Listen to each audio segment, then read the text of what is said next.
How has being a dad changed you? Being a dad's definitely changed me. You've got to change. You have responsibilities.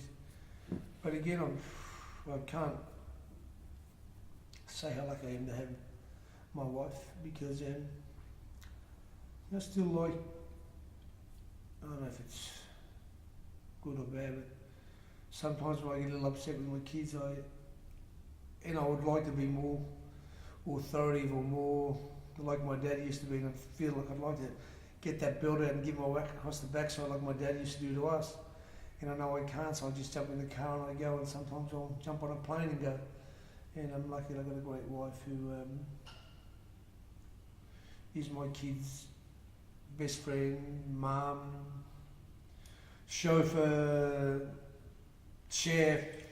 She's everything, so I'm blessed that out of all the mistakes I made in life, I made one. I picked the right wife, you know, and I'm not sure she'd say the same, but I'm pretty confident to say that, yeah, I'm pretty honoured or pretty, it was like, yeah, no lot I could, you know, I've been there, I've played the field for a lot of years being this celebrity and, you know, slept around, slept with who I wanted to sleep with, and I'm just pretty lucky that I met my wife at the right time.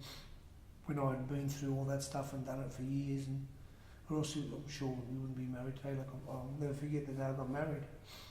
And all my friends were there saying 3 months, 6 months, you know.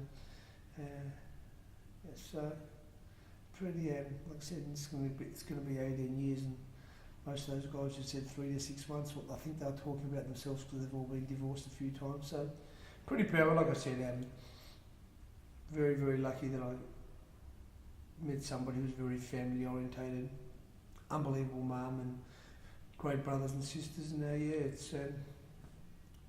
it's made life, you know, really easy. Like for instance, when I brought my wife from Melbourne, her mum, I bought a new house for her next door, so she lived here for like 13 years until my kids grew up. So if I had to jump on a plane and travel, that it would be an easy transition. She would just either move in here or my kids would go next door, and my wife would travel with me, because if you know, if I was doing what I'd done and travelling as much as I did, I'm sure that we wouldn't have survived. So I've been, if not being a great dad, I've been a pretty smart one. I've been able to, you know, shuffle and manoeuvre things to make sure it was always in my favour.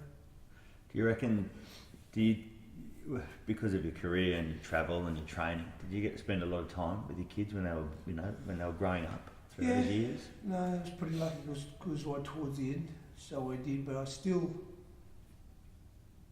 went and trained Mike Tyson, and my wife totally was kosher with that. So I was away for a while, months at a time.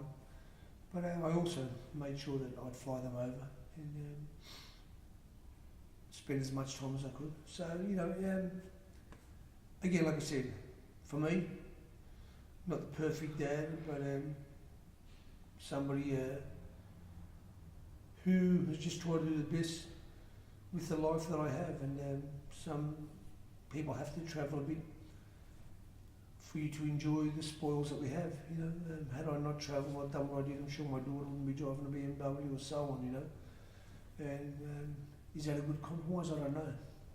We're all happy, she's happy, and obviously there have been times when I miss their dad and so on, and there were times where I maybe thought that I should have been here and I wasn't, when certain, you know, things may have happened, and my wife was left to deal with it.